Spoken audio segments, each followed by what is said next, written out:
Welcome to the Middleware Tech YouTube channel. In this series, you'll learn about Java exception. All code examples used in the videos will be available on GitHub. Let's get started.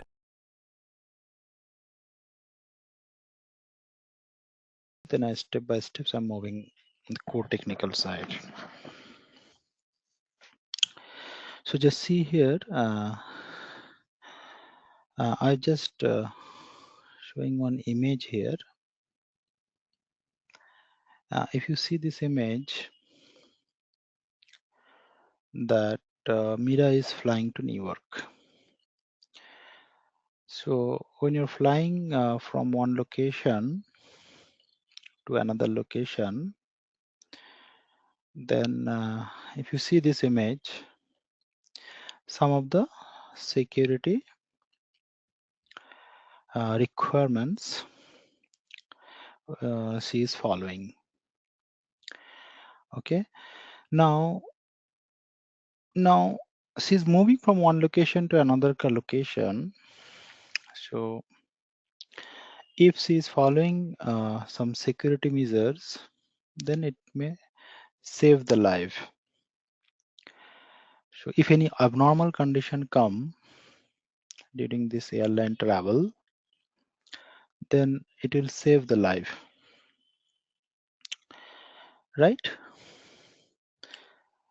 So as you find here, this example demonstrate how you have to think in advance the many possibilities of mishaps that can occur and what are the preventive measures that can be taken, right? Similarly, when you write some Java program, then we may have to face some abnormal condition in our Java code. Okay, so when you write some Java program, then we may have to face some abnormal condition in our Java code. So that abnormal condition is nothing but part of our exception handling that I'm wrong. Okay. So what type of abnormal condition we can face? So just see here.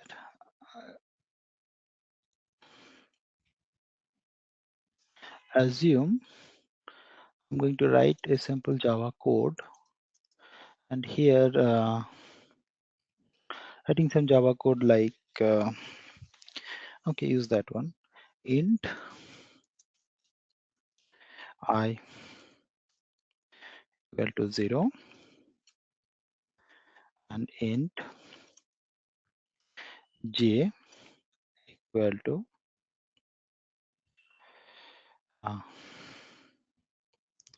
either you may get some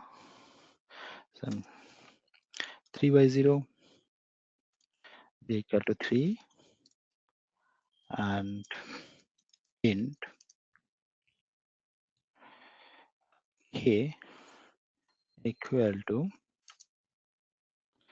j plus I. If you get this like this, then what we know in maths is that 0 by 0 is called undefined, right? And something by 0 is infinite.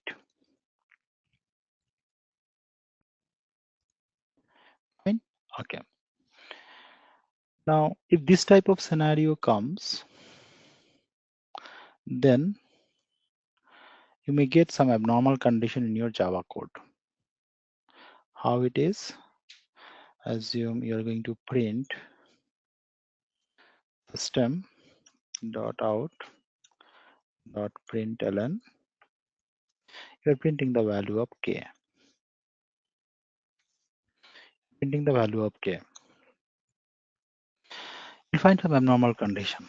Let's see how it is. Let's see how it is. Let's see how it is. Let me copy, Control C, execute. Right click, new class, and take some package.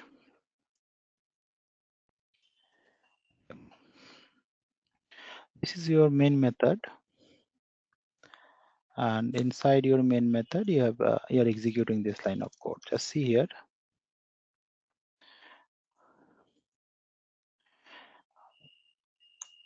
If I execute this line of code, right click, run as Java application. Just see here, it is throwing some exception. Java.lang.arithmetic exception, division by 0. Right? So if I'm going to execute this type of operation, it is not going to compile and run your code. Right? You cannot compile and run your code because this line is throwing an exception. In line number 11, I'm going to print, right? It's going to throw some exception, this line, right? Okay. So this is one of the abnormal condition. Let me check another one scenario for abnormal condition. This is the case one. If I say, give one example of case one. Let me give you another one example when we can get some abnormal condition in our code. Let me say case two. Okay, and here I'm going to write one code, like I'm going to create one array, assume I'm going to create an array. Okay, so int a array equal to new int array of size 5. Okay, and I'm going to initialize this array, like in the 0 index you have 20. Okay, and in first index you have 30, right? And second index you have 40. Like this way, a of third index we have 50. The total length is 4, right? 5, right? So I can add total 5. A 4 equal to 60. So I added the elements. Now I'm going to print system dot out dot println. Assume you have to print any one of the index a 5. Assume. So if you print that, if you see that location is not there, that index is not there in your array. So if you write like this, it will create an abnormal condition in your code. Just see here. This is the first scenario.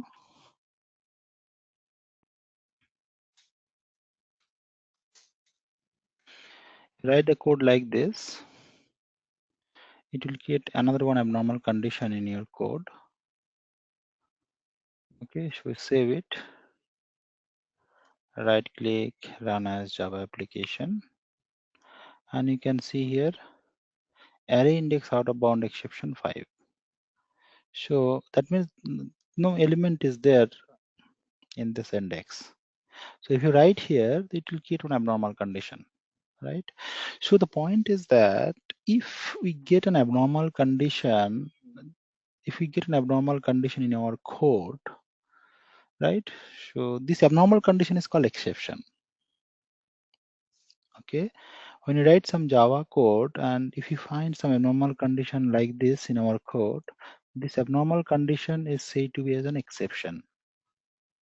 Okay, so the question is that if that abnormal condition comes in our code, then how we can compile and run our code, right? So we should have that security measure to handle that exception if it got generated in our class, in a particular line number, right? Okay, so how we can handle that exception is that to handle the exception we use that is our topic here, how we can handle an abnormal situation in our Java code. So that topic is nothing but exception handling in Java. The topic we are talking here in Java, right?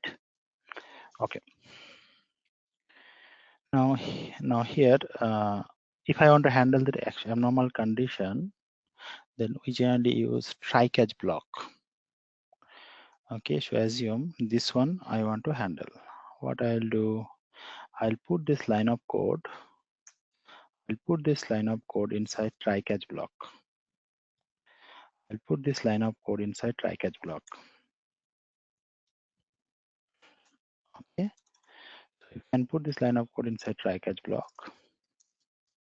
Try, opening this, and then closing brace, catch, and here exception E,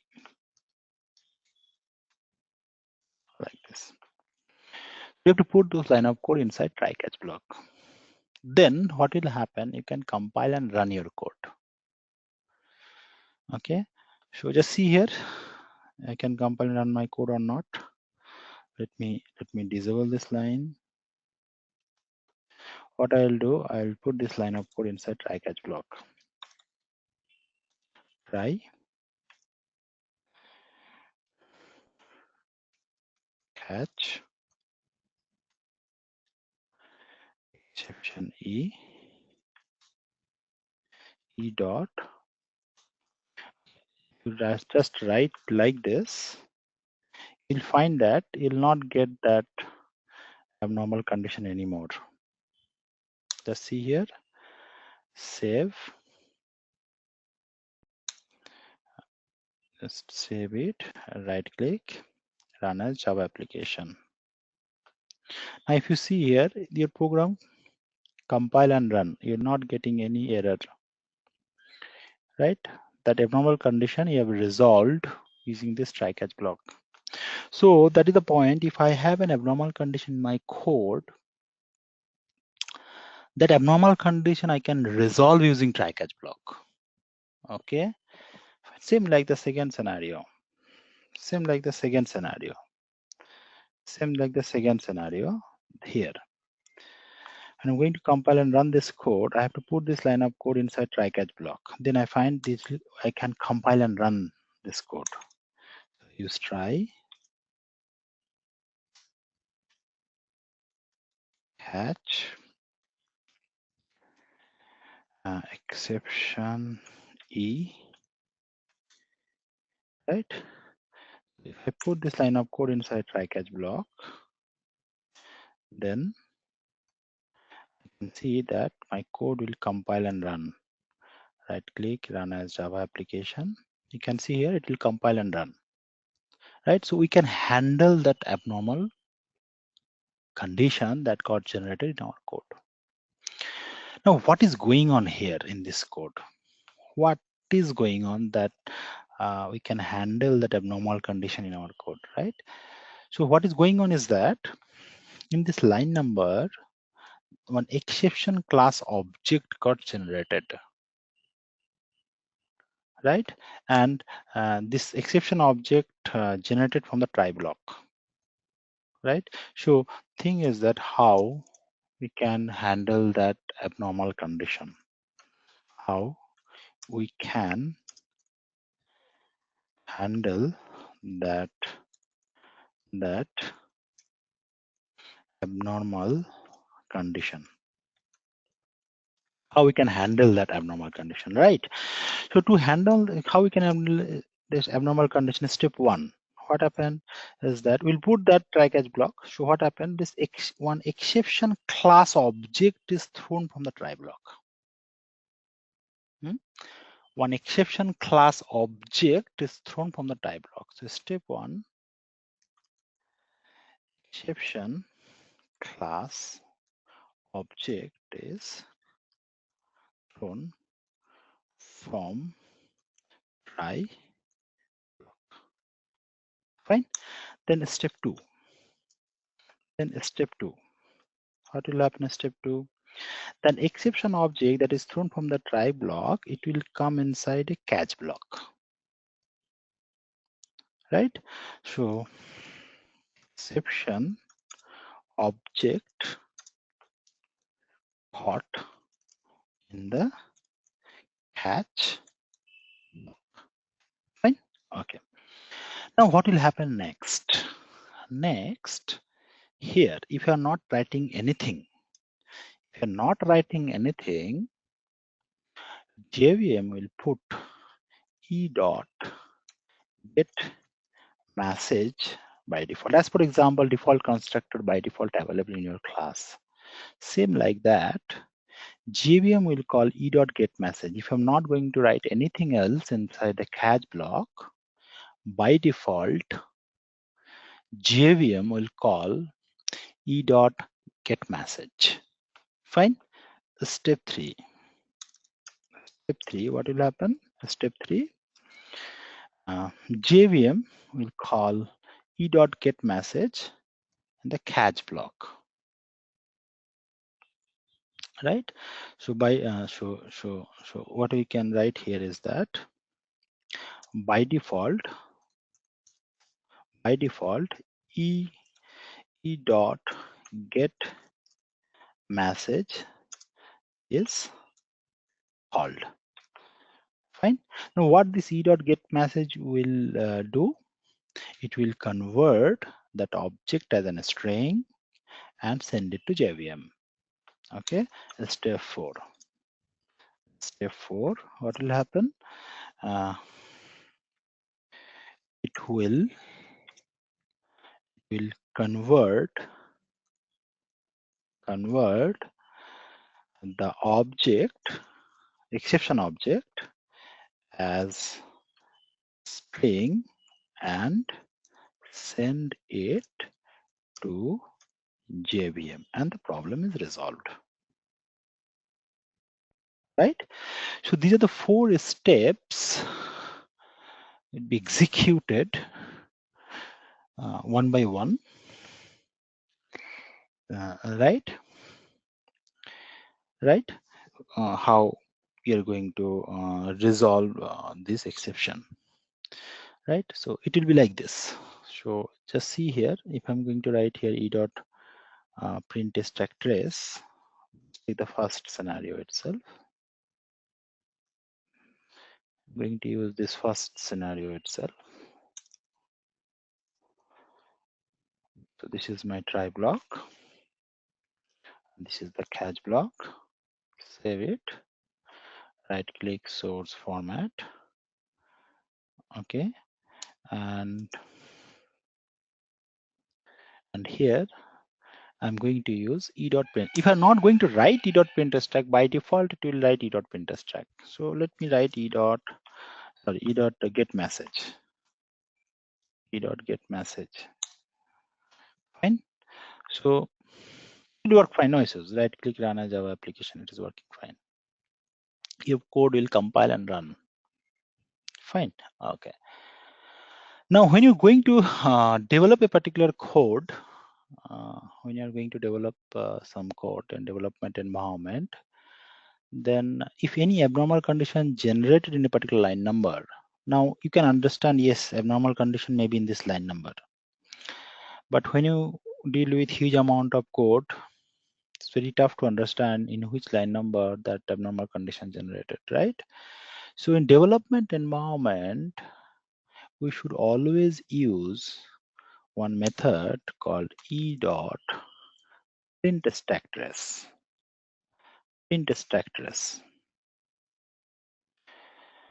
Development environment, we should use e.print stack trace. What is the advantage of using e.print stack trace is that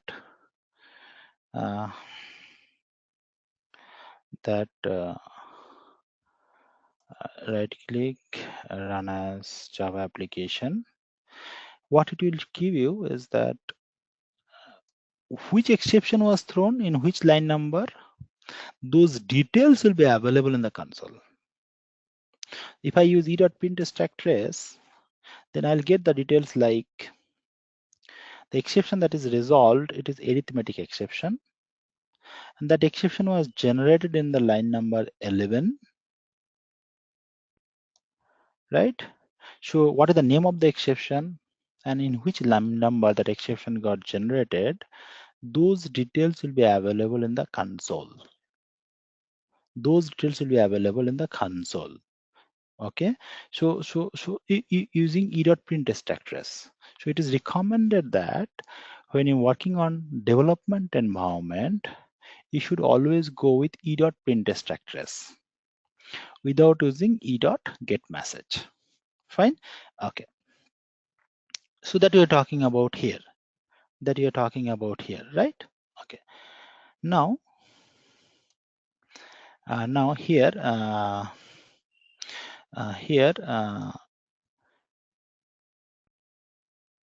so this is the code. Now, whatever you find all the steps, those steps will be done using e.getMessage itself. But if you use e.print stack trace, you will get some extra information like in which line number the code gets generated, and that error gets generated, and that gets resolved, and the name of the exception. Those details will be available in the console. Fine.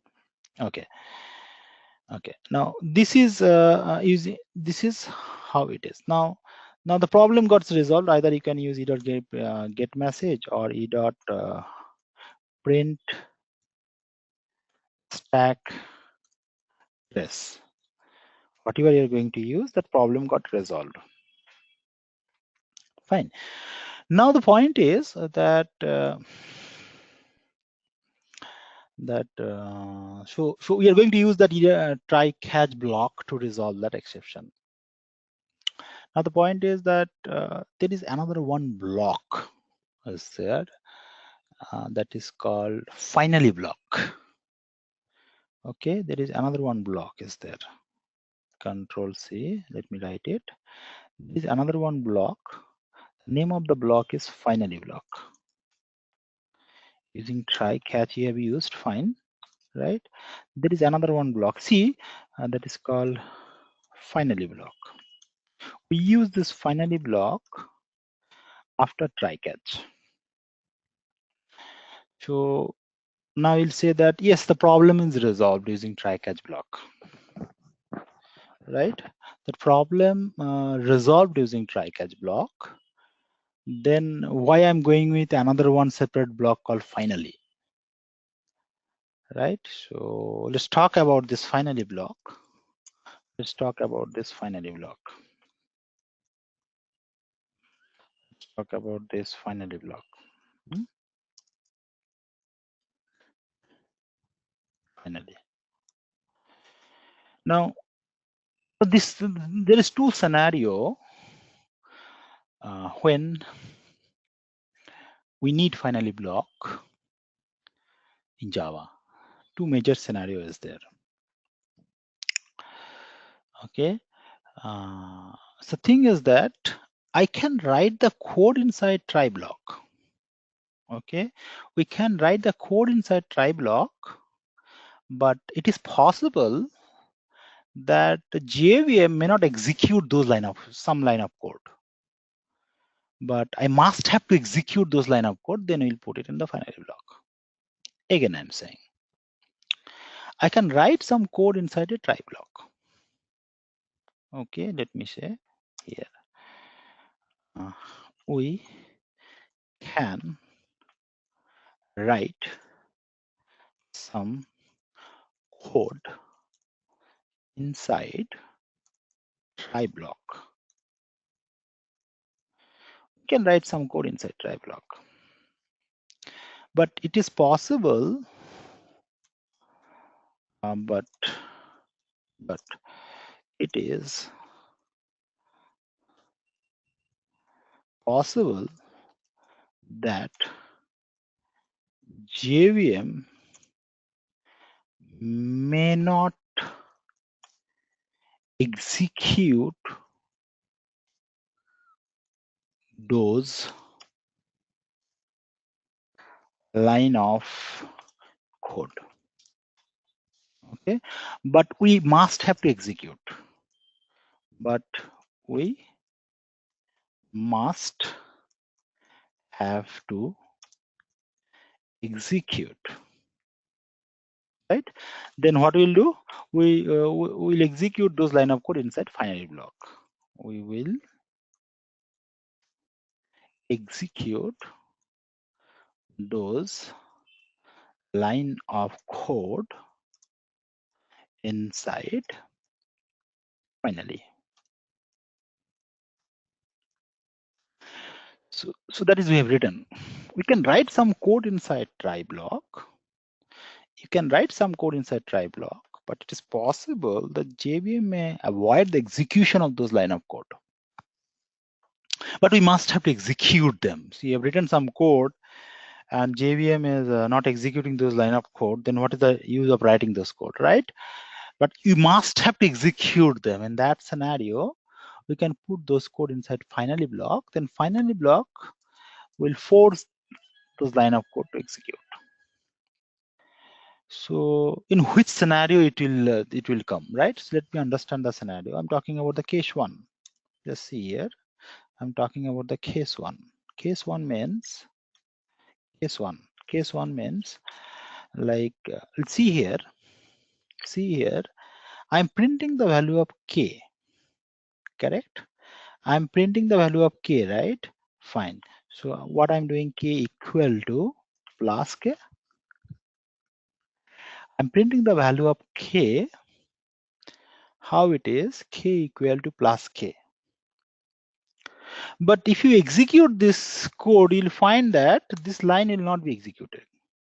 Just execute this. You'll see that this line will not be executed. Control C.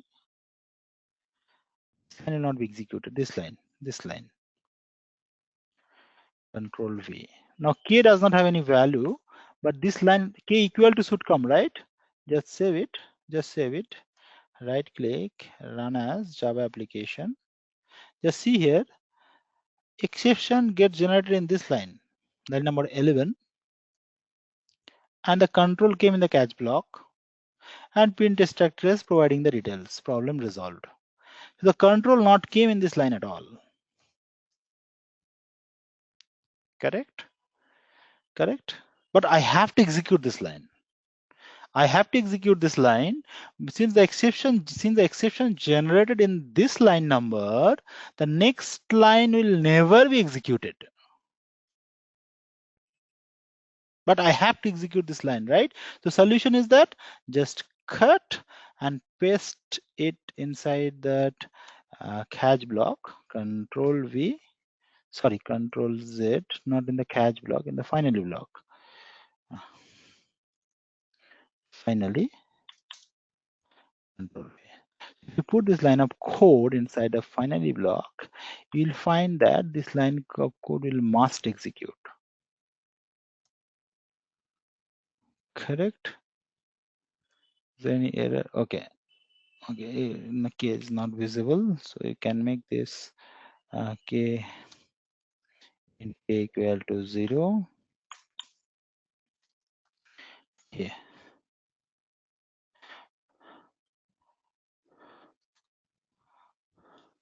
Something I use some value, right? Now you can see this code, right click, source format. It's looking right, fine, no issues.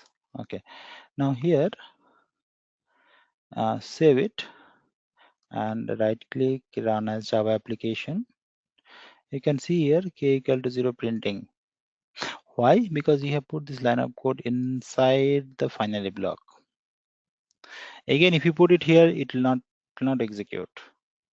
So this is one of the scenario, right? This is one of the scenario when you'll find that your code may not execute. Fine. So we can write here case 1. So the line, next line to that exception generated will never be executed, right? So those line of code I'm going to put inside the try block. So this line of code I'm going to put inside try block. I find it must execute, right? So this is the case 1 scenario. Case 1 is line next to the exception, line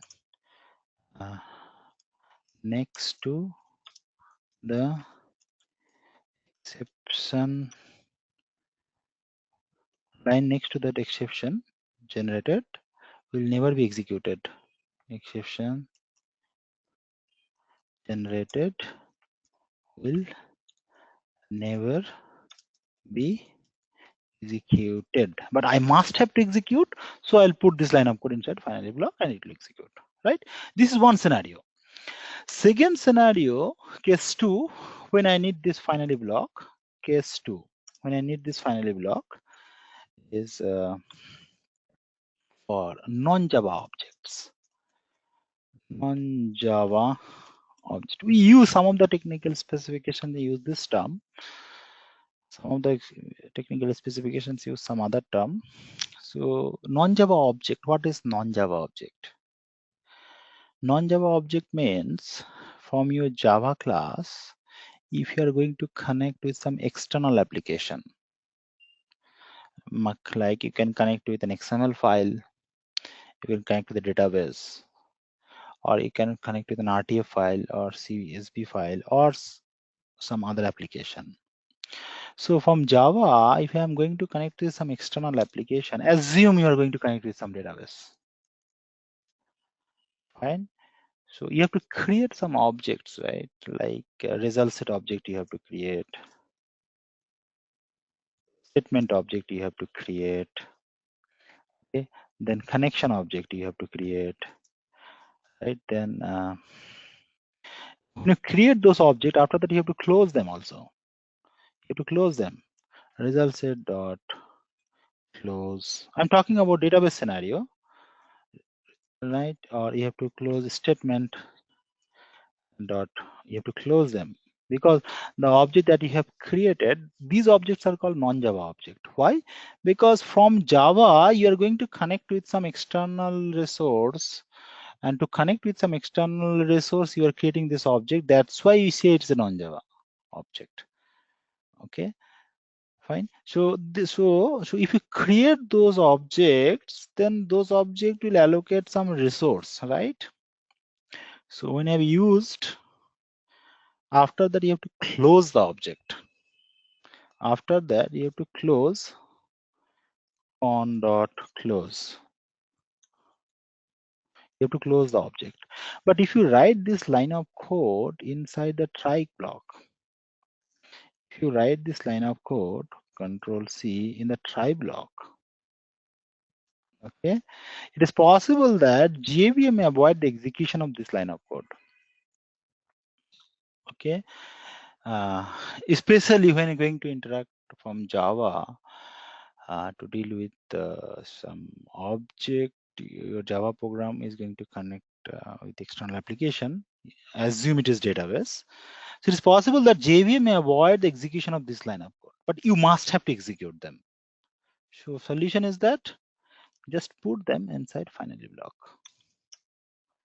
Just put them inside a finally block. Close. Okay, or but close, because when you write it in the finally block, it should be ended with semicolon, right? Right. Right. So we must have to execute. So this is one of the scenario. If you put them inside a finally block will, the help of the operating system, it will bound them to execute those line of code. Okay. So this is the scenario why I need finally block in Java. Okay. So what you say is that some of the code, so that we can write some code inside a try block, but it is possible that JVM may not execute those line of code, or JVM may avoid the execution of those line of code, but we must have to execute them. So the solution is that we'll execute those line of code inside finally block. Then it will must execute. Fine. So this is all about finally block, right? Okay. So when you're interacting with this exception, there is some concept caller method and worker method. Okay, caller and worker. What is this caller and worker method concept? Is like assume so assume this exception I want to handle using a method, user defined method. Okay, so what I'll do is that create one class. So class name is class some class we have. So inside this class, this is a particular method called void show. This is a particular method void show. Correct? Okay. Now what I'll do is that inside this show method, I want to handle this exception. Same, this exception I just put inside show method. Okay. And this exception, just put it in Control C. I'll put this exception inside this show method. I'm going to handle that exception inside show method using try catch block. This exception I want to handle inside this using try catch block.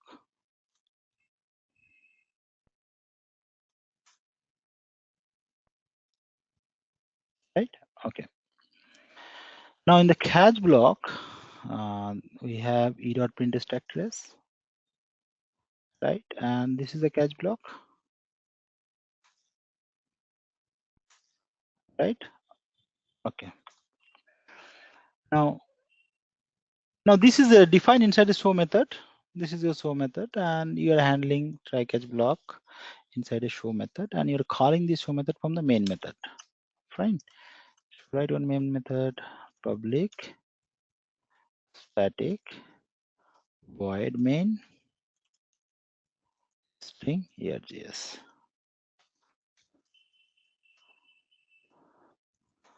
Right? Okay. So fine. Now here, what I can do is that I can create an object of this class, right? Obj equal to new. I can create an object of this class and then call this show method like obj dot show.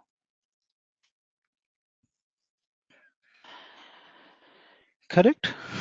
So what we are doing here is that we are handling the exception in a method. Inside a method, inside this method, I'm handling that exception. Correct. So it will work fine. There is no issues. It will work fine. It will work fine. So now this is my main method. Now who is calling this main show method? Main method. So you're calling that show method from the main method, right? So in this example, main method is the caller method. Main method is called the caller method, and who is executing the actual, who is handling the actual task, that is the worker method. Who is handling the actual task, that is called the worker method. So main method is the caller method, and who is handling the actual task, that is called the worker method. Fine. So there is one scenario, caller method and worker method. Fine. Now here there is two keyword is there in exception.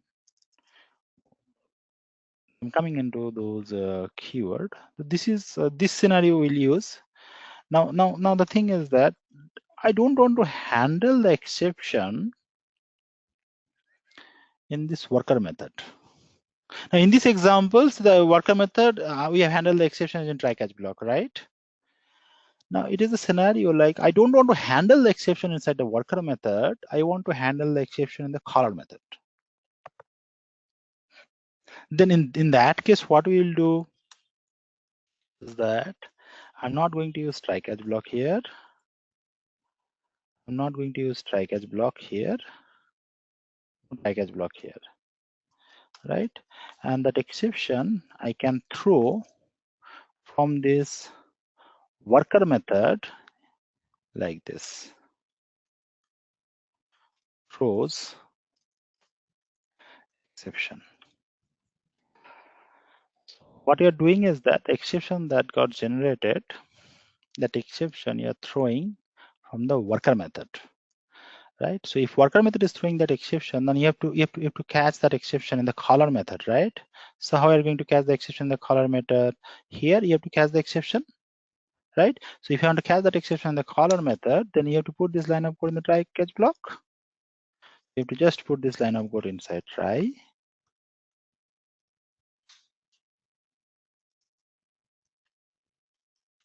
Catch exception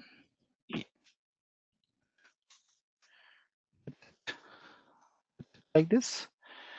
So if I don't want to handle the exception in the worker method, then I can send that exception from worker method to the caller method, right? And I can handle the exception inside the caller method. So how I'm doing it, I'm doing it with the help of throws keyword. Using this throws keyword, I'm doing this one, right? Throws keyword. So here you'll find one keyword that is called WS throws keyword. So throws, if I want to say some point, it is a keyword in Java. Fine. Second point is that if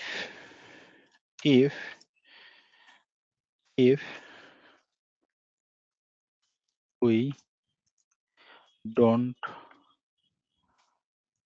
want to handle the exception in the caller, the worker method,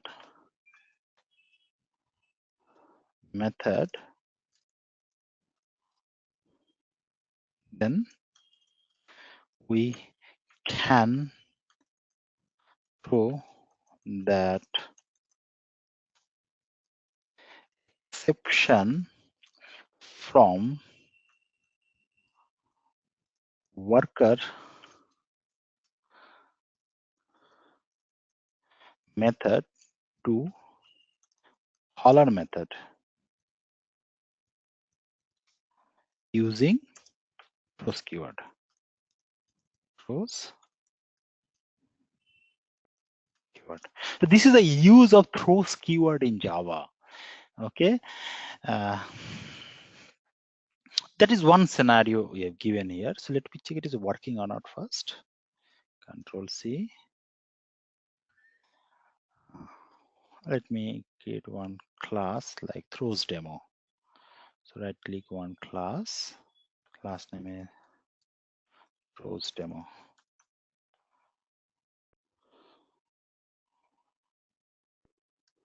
Control V, save it.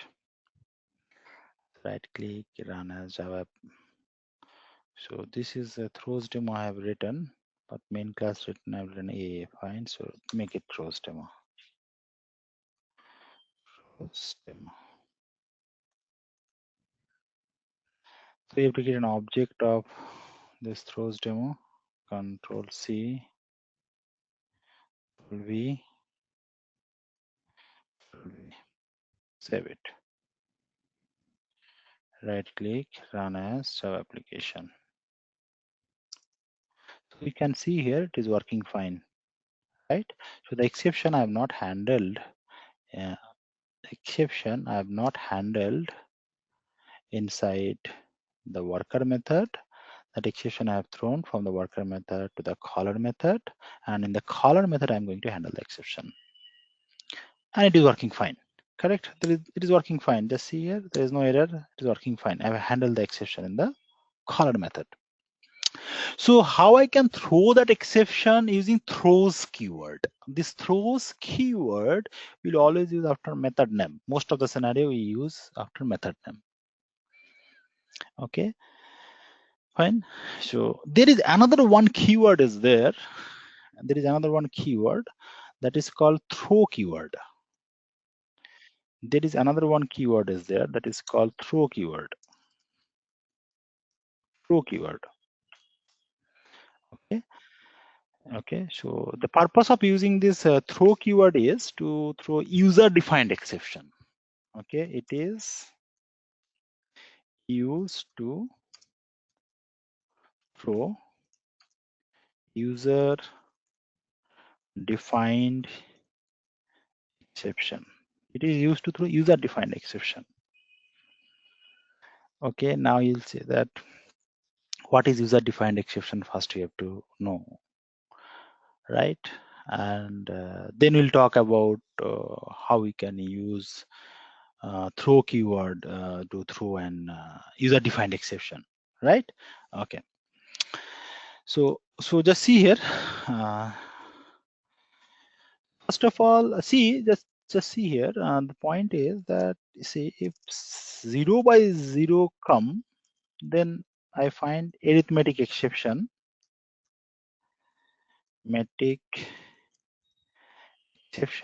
class object generated. It's a predefined exception. Exception, see, this exception class is defined inside a lang package. Okay, just see the API documentation. Where is that lang package exception class? I want to see that exception class that is there in the lang package. So go to the API documentation. In the API documentation, in the lang package, you'll find that exception class. Okay, open that API documentation in frame view. Let me open it first in frame view. Okay. Okay. Now here, go to the lang package, java.lang, left side java.lang. Yes, if you come to the lang package, in the lang package, you'll find one of the class called exception. You'll find one of the class. Name of this class is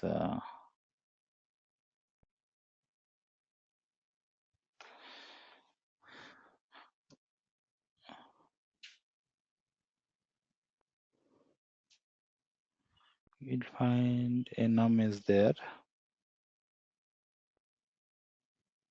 Arithmetic exception. Just see here. Arithmetic exception. Inside lang package, you have this exception class java.lang.exception. So it is defined inside the lang package, java.lang.exception, right? Okay.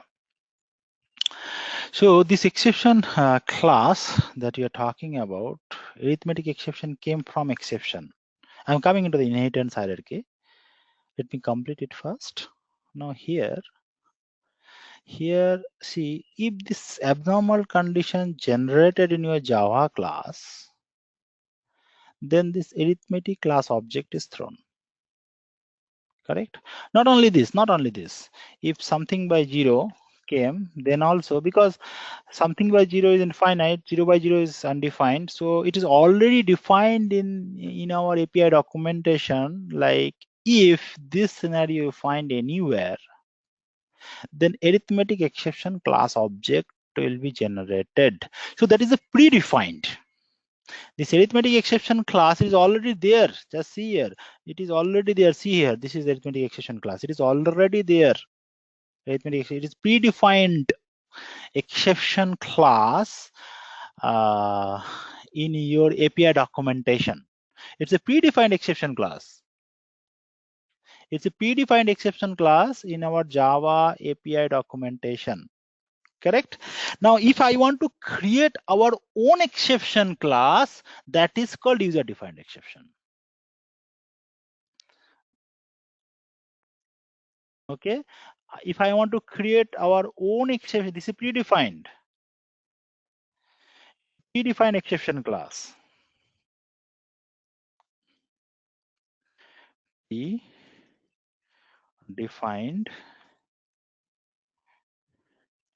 Predefined exception is this one.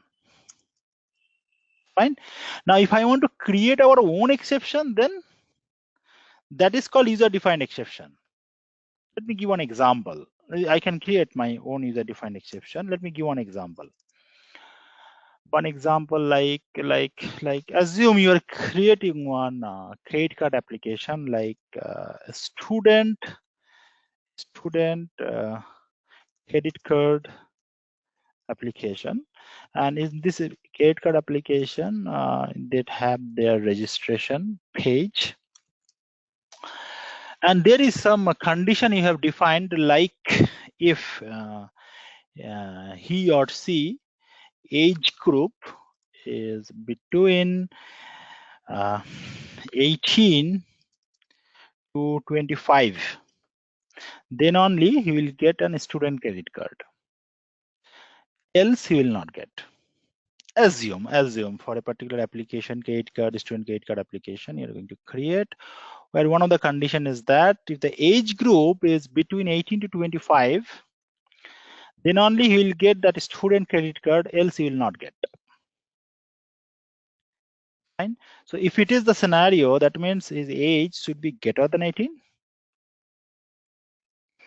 and it should be less than 25. Then he will get an student credit card, right? If this is the scenario, so if your input is outside the scenario, that is less than 18, then it will throw an exception called age out of range exception. If your exception is your input is more than 25, then it will throw an exception called age out of range exception. So we can create an exception like this. All right. So if I'm going to create an exception like this, that exception is called user-defined exception, because this exception I'm going to create based on some user-defined condition. Right. Because this is an API defined already. In the API it is defined, then this exception class will be thrown. Similarly, we have to create an user-defined exception. If this condition does not match for our application, then it will throw an exception class object, and that is user-defined exception. Okay. So how to create an user-defined exception? Assume my user-defined exception class name is assume this is my exception class age out of range exception.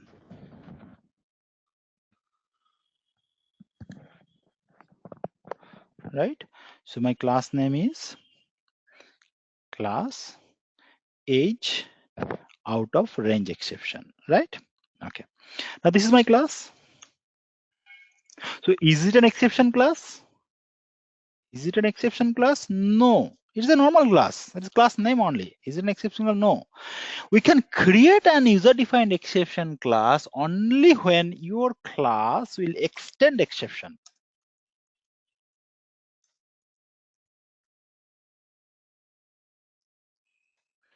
You can create an user-defined exception class only when your class will extend exception. Okay, now it is an exception class. Now it is an exception class. Fine. So if you have created an user-defined exception class, then inside that class you can define one constructor,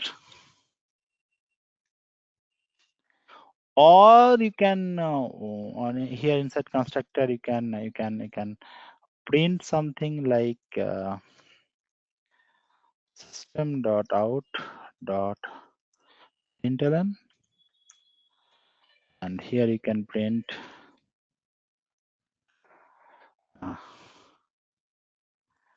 input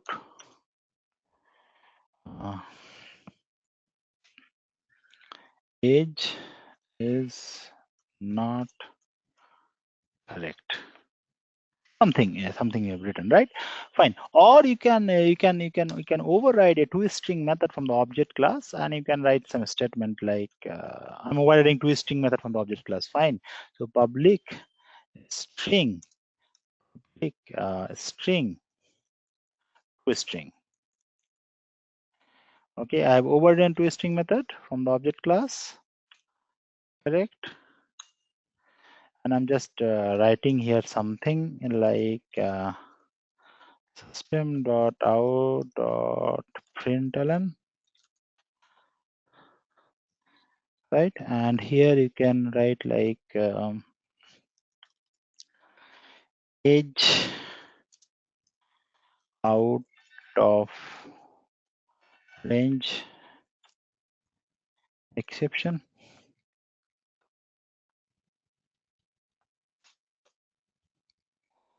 Fine. Okay. Like this. Save it.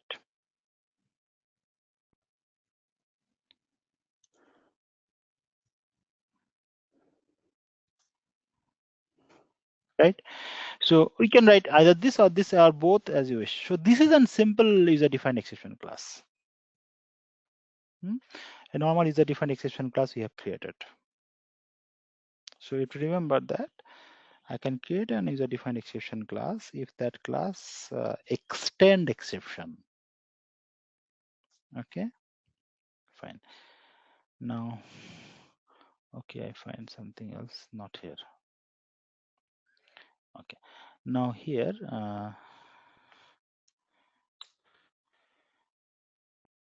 now, okay, now you have created an user-defined exception class. Now I have to know that how I can use this throw keyword. This throw keyword is used to throw user-defined exception class. Okay, so let's write a program and check how we can use throw keyword to throw an user-defined exception class, right? So write a program on this. Same program. This is my user-defined exception class. Write one class here, like class throw demo. Throw demo. Assume my class name is throw demo. Fine. So inside this throw demo class, I have one method as a main method, like public static void main string args. It will be like this. Correct? Okay. Now here inside this class, what we'll do is like save it, file save. So here write a particular method like calculate age. Okay. Okay, right. Void calculate age, something. Age. Okay, fine. This is the method. So here in this method, assume I'm going to pass the age, int age, something like this, right? And assume it's a static method. So I can call this method from this main method directly without creating an object of the class. Calculate age. Done. And passing input like assume it is 16. Fine. Now if I pass this here inside a method, I can put on condition. Okay. If I want to show that how I can throw an user-defined exception class object. So if age less than 18, so it is right. If it If it is, then we'll throw which class object? This class object, age out of range exception class object. So how to create an object, right? So new, this is an object, correct? So this class object I'm going to throw. So when I'm going to throw this class object from this calculate age method, right? So if it is less than this, then it is going to throw. Else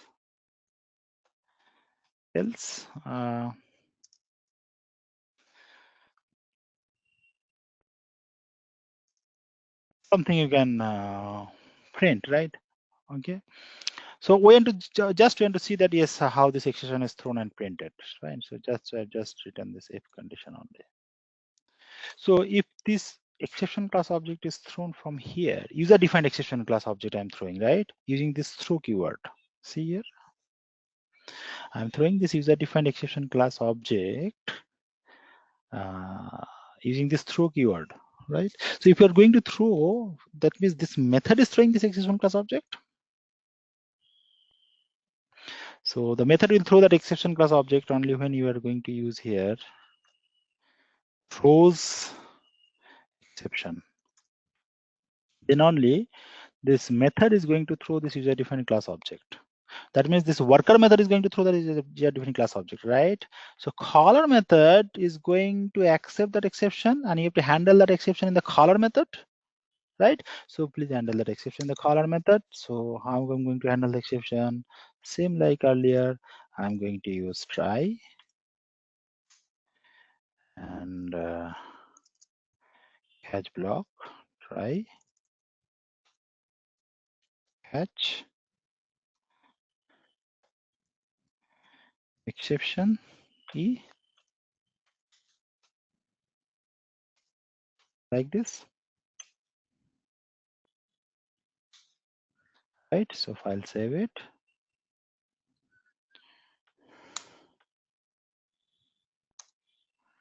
Right, so this is my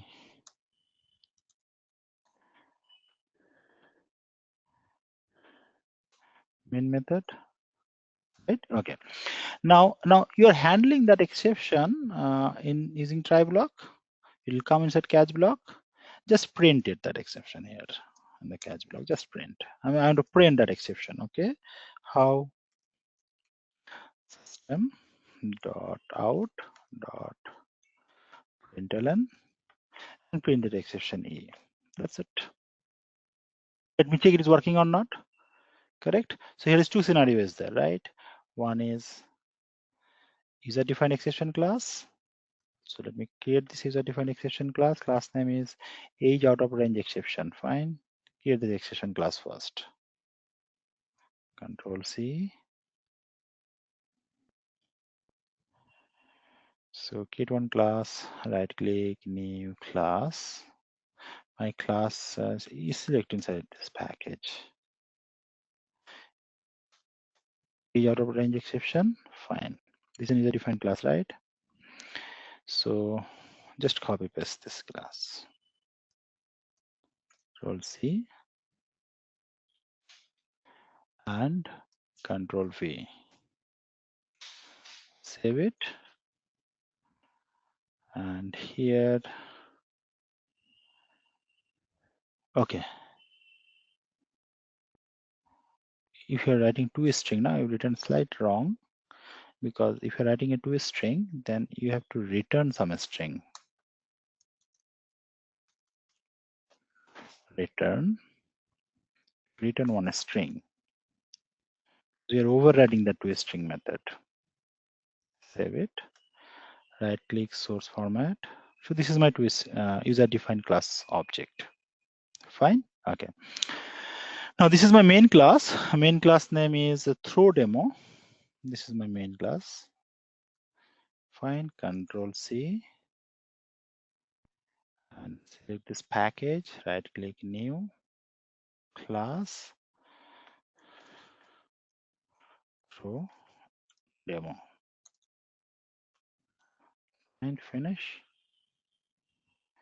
And here, Control V. Here, right click, source format, save it. Right, saved. Now right click, run as Java application. You can see here what happened is that when I'm going to print that exception object, it is printing, right? Age is not, or is not correct. That's coming from the constructor. And already I told you that if I'm going to print an object, then automatically toString method will be called. And toString method contain these details, age out of range.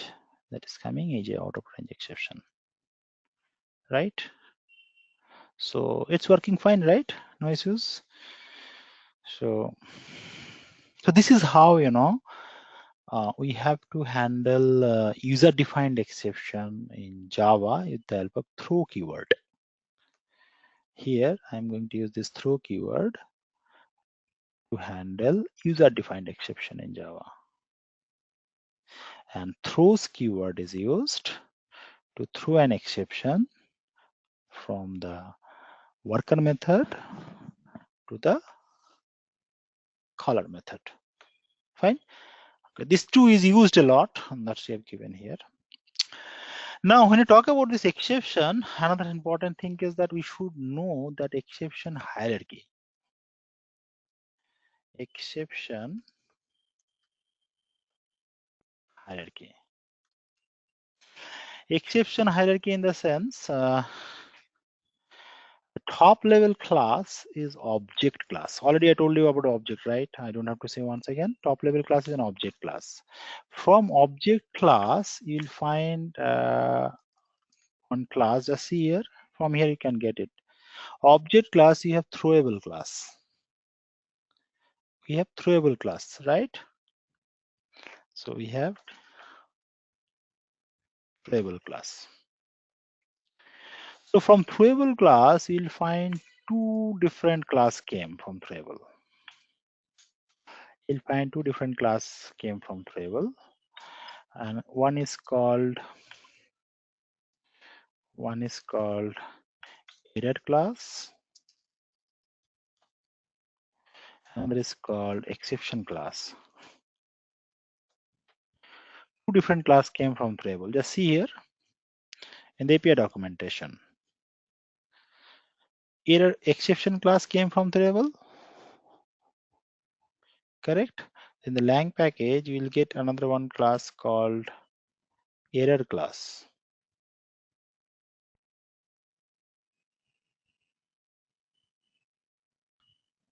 You'll find one class, error class.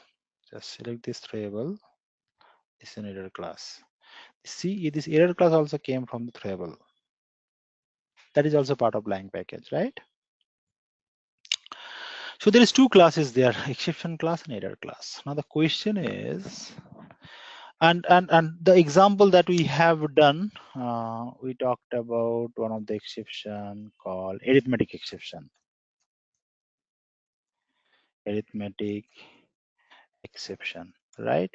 Similarly, we got another one exception called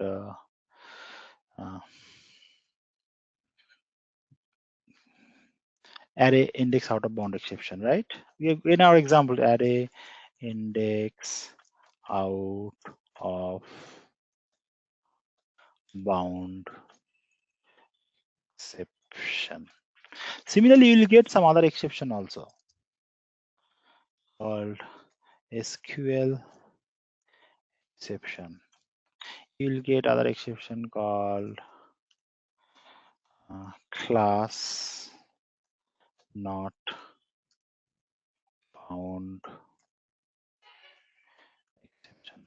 So you'll get lots of exception under this exception hierarchy, right? You'll get lots of exception under the exception hierarchy. Now there is an error class also. Under this error class also you'll find lots of classes. Just see here, I'm not writing.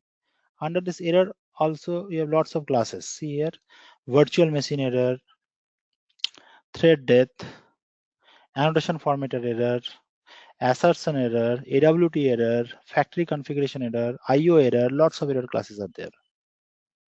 those classes are from error class. Correct? Correct. Now the question is that then what is the difference between the classes under exception and the classes under error? Right? How I can differentiate the classes under exception and the classes under error? Right? So the difference is that see, when I write a particular program and we find some abnormal condition that gets generated in our program, so to resolve that abnormal condition, I'm using this exception class object. Correct. That abnormal condition is nothing but the exception class object. To resolve that exception object, we are using try catch block. To resolve this exception object, I'm using try catch block. Correct. Correct. But what about this error? See, this error class object will come when there is some system related problem. This error class object will not relate to related to developer written code. Okay, developer written some code, due to that this exception class object came. So developer written code generated exception class object, but this error class object generated due to some system problem.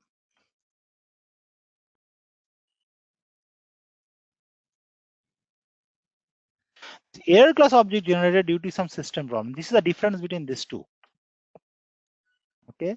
Now, if error class, as for example, out of memory error, one type of system problem. So, any system problem, you may get this error class object, and if error class object generated, then you don't have to take care of it. If error class object generated, then we don't have to take care of it. That will be taken care of by the JVM itself. If error class object generated, then that will be taken care of by the JVM. But if exception class object generated due to developer written code, then we have to take care of it by ourselves using try catch block. Okay, so this is the difference between error class and exception class. Okay, this is the difference between error class and exception class. Okay, now under exception class, I'm just categorizing these two types of exception. Now, whatever the exception class, see what are the different classes are there under exception. Just see, come here and check what are the different classes are there under exception. Under exception, what are the, see how many classes are there under exception. Just see. Under exception, we have this much of classes, right? Under exception. Now, all these classes we can categorize into two categories. Under exception, some class object will be thrown during compile time, and some class object will be thrown during runtime. Okay, so that is the point. All these exceptions we can categorize into two categories. Some of the class object will be thrown during compile time, and some of the class object will be thrown during runtime. Now I've given this criteria here. These two objects will be thrown during runtime. That's why we say it is a runtime exception. Runtime exception. These two objects will be thrown during runtime. That's why we say that arithmetic exception, array index, out of bound exception, or runtime exception. And these two exception, I've just given two example only. These two example exception will be thrown during compile time.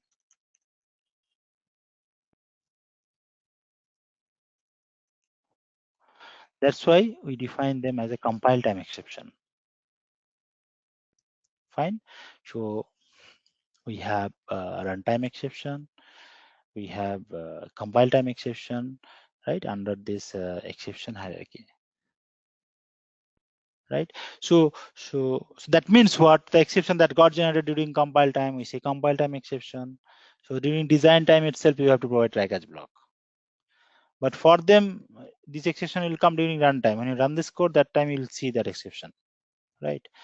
So this is the basic inheritance hierarchy, you know, uh, uh, for your exception. Okay, so except that out of these exceptions, you know, one of the exception is there that came in Java 1.7 version.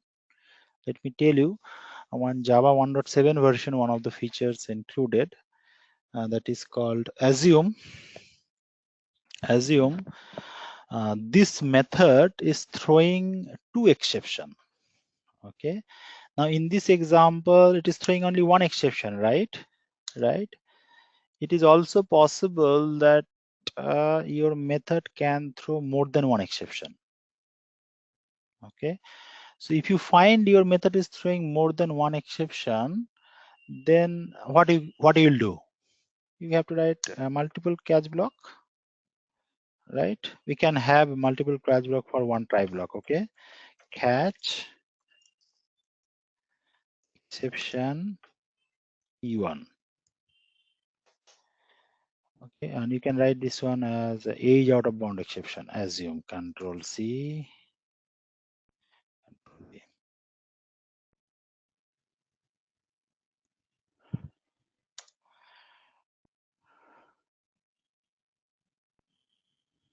Okay, now this is throwing age out of bound exception, or you can throw another one exception here.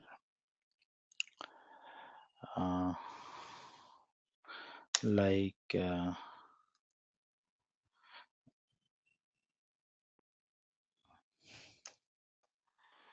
throw new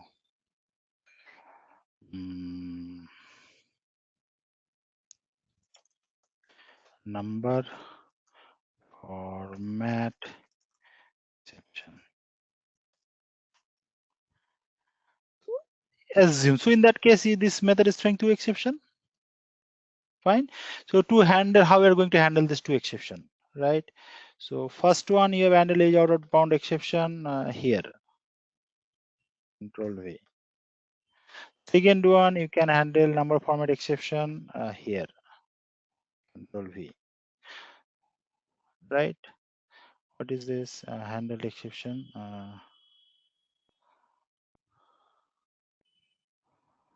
Okay.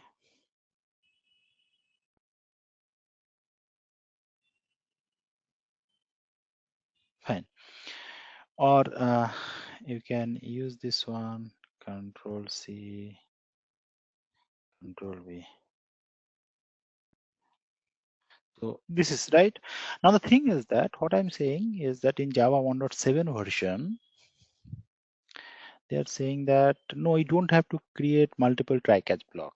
Okay, you can handle multiple exception in a same catch block. That is one of the features that came in Java 1.7 version. So I don't need to create multiple try block and catch block. In the same catch block, I can handle more than one exception. How? Exception E, just use this symbol. And what is that exception name? Number format exception. Control C, Control V, E.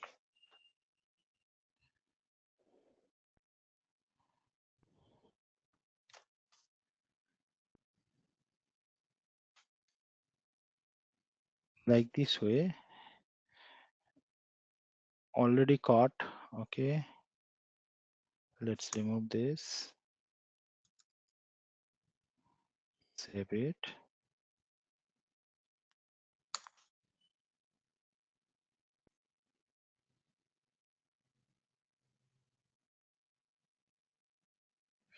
Okay, fine. This is okay. This method is throwing this number format exception. Now using this, we can, I don't want to handle there. Here I can handle that exception. Using pipe symbol, you can write number format exception A.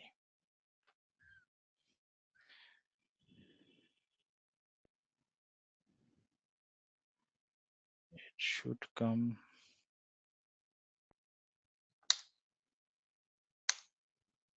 So using this, I can handle exception. Okay. So it is not coming. Just I'll show you from here. Let me show you here for the time being without executing. It is right. Now in this same catch block, if you want, you can use another one exception like matic